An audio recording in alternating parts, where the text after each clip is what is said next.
When you want to get money for a wall that most of the people in the Democrat Party wanted 5 years ago, they just didn't like it when I announced that we were going to build it.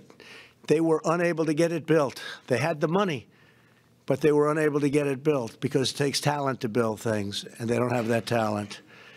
But we got it built, and I made your jobs a lot easier. Say thank you, Mr. President.